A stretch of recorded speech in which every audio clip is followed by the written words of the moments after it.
बच्चे आज हम लोग नीट डायरेक्ट डे 21 में चैप्टर 6 एवोल्यूशन स्टार्ट करेंगे। और एवोल्यूशन में हम लोग एनसीईआरटी की कुछ लाइंस कोड किए हैं, वो आप लोगों ने बहुत अच्छे से देखनी है। ठीक है, जैसे हमारे पास क्या है इसमें, evolutionary biology is the study of history of life form on earth. जितने भी लाइफ्स अर्थ पे प्रेजेंट है उनकी हिस्ट्री के बारे में हमने जानना है। To understand the changes in flora and fauna that have occurred million of year on earth. जो भी चेंजेस, फ्लोरा होता है प्लांट्स और फोना होता है एनिमल, जितने प्लांट्स और एनिमल में कोई चेंजेस अर्थ पे आई हैं तो उनको हम लोग डिस्कस करेंगे। We must have to strong understanding the context of life. हमें सबसे ज़्यादा हर ऑर्गेनिजम्स की लाइफ के रेफरेंस में स्टडी करना है। That is evolution of earth. उसी को हम क्या बोलेंगे, एवोल्यूशन। जो भी अर्थ में नई चीज़ें आई हैं, जो भी चीज़ें इवॉल्व हुई हैं, the star, the universe itself, जितनी भी चेंजेस आई हैं वो सब हम लोग इस चैप्टर में डिस्कस करेंगे। सबसे पहले ओरिजिन ऑफ लाइफ हम लोग देखेंगे। तो ओरिजिन ऑफ लाइफ में क्या है, the genesis of life is regarded as one of a kind occurrence in a history of a cosmos. The universe is made up of massive cluster of galaxies. ठीक है बच्चे, galaxies include star as well as dust and smoke cloud. बता रहा है कि big bang theory seeks to explain the origin of Cosmos.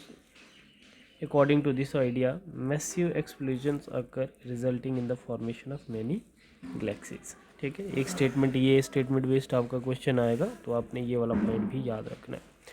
दूसरा बता रहा है कि earth is thought to have originated some, NCERT की लाइन है, 4.5 million years ago in the milky way galaxy solar system. The early earth had no atmosphere. No atmosphere का मतलब होता है बच्चे कि जब ऑक्सीजन जो है वो नहीं है एटमॉस्फेयर में, है ना। तो हम बोल सकते हैं कि जब टेम्परेचर इतना ज़्यादा था, है ना, तो टेम्परेचर ज़्यादा होने से जो एटम्स थे वो मॉलिक्यूल में कन्वर्ट नहीं हो पाते थे। तो मतलब ऑक्सीजन के साथ ऑक्सीजन का जुड़ना ज़रूरी है ना बच्चे, तभी O2 बनेगा।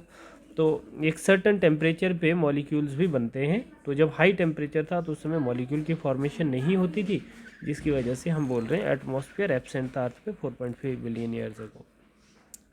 अर्थ surface was coated with water vapour. Earth surface किससे कोटेड थी, वाटर वेपर से। नीट का क्वेश्चन है, मीथेन से, कार्बन डाइऑक्साइड से and ammonia emitted by the molten mass. ठीक है, अब यहाँ पे देखना है, the sun ultraviolet rays split water into hydrogen and oxygen. जो यूवी रेज थी वाटर का ब्रेकडाउन करती थी किस में, हाइड्रोजन और ऑक्सीजन में। Life arose 500 million year after the earth formation. Theories of support of origin of life. सबसे पहले ग्रीक थिंकर थे, believe that spores brought from the planets we are the basic unit of life. सभी scientist के अपने अपने hypothesis थे। अब कोई एक साइंटिस्ट था, उसने कहा था कि स्पोर से लाइफ का फॉर्मेशन हुआ है ना।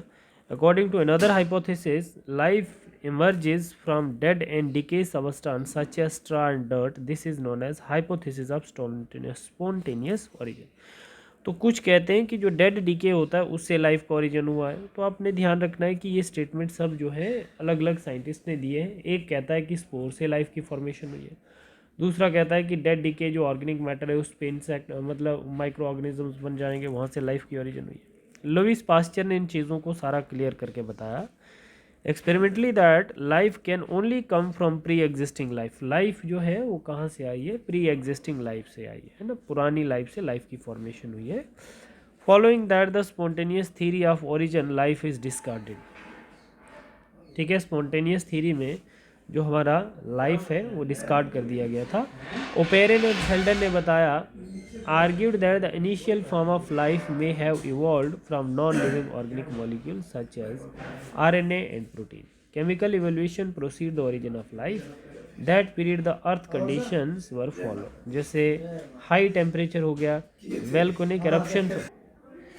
यहाँ पे बता रहा है बच्चे कि लाइफ का जो फॉर्मेशन हुआ है केमिकल से हुआ है ना। तो कीमोसिंथेटिक थ्योरी आज भी मानी जाती है लाइफ के ओरिजिन के लिए। ठीक है, बता रहा है कि the origin of life that periods the earth condition were as follow. High temperature था बच्चे, वेलकोनिक eruptions हो रही थी, रिड्यूसिंग एटमॉस्फेयर का मतलब ऑक्सीजन नहीं थी एटमॉस्फेयर में, that comprised of CH4 and ammonia, ये प्रेजेंट था एटमॉस्फेयर में। ठीक है, तो अब हम बोल सकते हैं बच्चे, यूरे एंड मिलर एक्सपेरिमेंट में क्या दिया था 1953, इसको हम एसएल मिलर कहते हैं, undertook an experiment to demonstrate the origin of life on earth in a physical environment compatible to that which exist at that time. Urey and Miller experiment ने क्या किया था, एक इलेक्ट्रिक स्पार्क जनरेट किया था, ठीक है, जिसमें 70,000 मिली वोल्ट का पोटेंशियल करंट जनरेट किया था। फिर देखा था कि इस स्पार्क पे जो भी मॉलिक्यूल्स दिख रहे थे तो ये उस समय अर्थ पे हो सकते हैं। आप समझ पा रहे हैं मैं क्या कह रहा हूँ? मैं ये चीज़ कह रहा हूँ कि अर्ली स्टेज ऑफ अर्थ पे जब लाइफ नहीं थी, ऑक्सीजन नहीं थी, एटमॉस्फेयर रिड्यूस था, वोल्केनोज एरप्ट कर रहे थे, तो अर्थ का टेम्परेचर कैसा हो सकता है? 6000 डिग्री सेल्सियस से भी ऊपर आग उगल रही थी धरती, तो वहाँ पे लाइफ कैसी हो सकती है? अब इस चीज़ को क्लियर करने के लिए यूरे एंड मिलर एक्सपेरिमेंट ने एक स्पार्क जनरेट किया जिसमें 6000 मतलब 70,000 वोल्ट की करंट जनरेट की। फिर देखा कि कौन से ये जो इसने एलिमेंट डाले थे, इसमें केमिकल्स डाले थे, कौन कौन से, आपका मीथेन डाला था और कौन सा डाला था, अमाइन डाले थे, है ना। तो अब देखा कि क्या ये सर्वाइव कर पाते, है ना। तो उसने देखा कि ये सर्वाइव कर रहे थे, तो इससे इसको लगा था कि उस समय भी ये हो सकते हैं, इन्हीं से लाइफ आई होगी। बता रहा है कि Miller created identical temperature of pressure condition in the laboratory at 8000 degree Celsius. अभी 7000 डिग्री सेल्सियस भी किसी बुक में है, यहाँ 8000 बोला गया है। He established the electric discharge in flasks containing CH4, H2, NH4 and water vapors.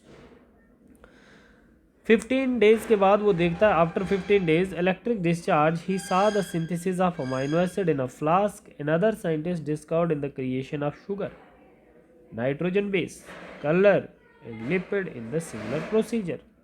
ठीक है।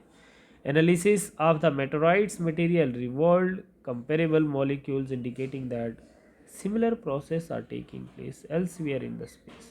This experiment evidence for the genesis of life in referred to as the chemical evolutions. तो ये एक्सपेरिमेंट कीमोसिंथेटिक थ्योरी के लिए सबसे most reliable है कि life का ओरिजिन जो है वो केमिकल से हुआ, ठीक है। और दूसरा ये भी बताया कि पहले लाइफ जो बनी है किससे बनी है, first come from A biogenesis and since ever for biogenesis, ठीक है। पहली जो लाइफ आई है वो नॉन लिविंग से आई है, और फिर आगे जो भी लाइफ आ रही है, सेल्स आ रहे हैं, तो वो उसी प्री एग्जिस्टिंग सेल से आ रहे हैं। The first non-cellular form of life may have evolved 3 billion years ago. They might have been massive molecules like RNA, proteins, and polysaccharide, among others.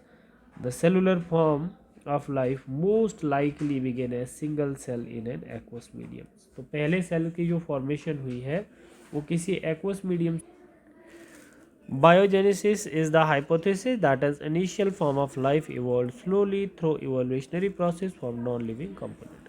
ठीक है, लाइफ का फॉर्मेशन जो हुआ है वो नॉन लिविंग कंपोनेंट से हुआ। अब क्वेश्चन है, 1953 S L Miller undertook an experiment to demonstrate the origin of life on earth, which of the following was synthesis in Miller experiment. तो अब आप बोल सकते हैं क्या देखा था हमने, प्रोटीन देखा था, लिपिड देखा था, अमाइनो एसिड देखा था, या all of the amino acid देखा। अभी हमने पढ़ा ना बच्चे, कहाँ पे देखा हमने अमाइनो एसिड, अभी मैं आपको लोगों को बता देता हूँ। हम लोगों ने क्या देखा, यहाँ पे देखो अमाइनो एसिड, ठीक है। दूसरा बता रहा है, the first non cellular form of life originated 1 million year back, 2 million year, 3 million years, या 4 मिलियन, 3 मिलियन ईयर बैक, ठीक है बेटा। एविडेंस ऑफ एवोल्यूशन हम लोग नेक्स्ट क्लास में डिस्कस करेंगे, ठीक है बेटा। Thank you.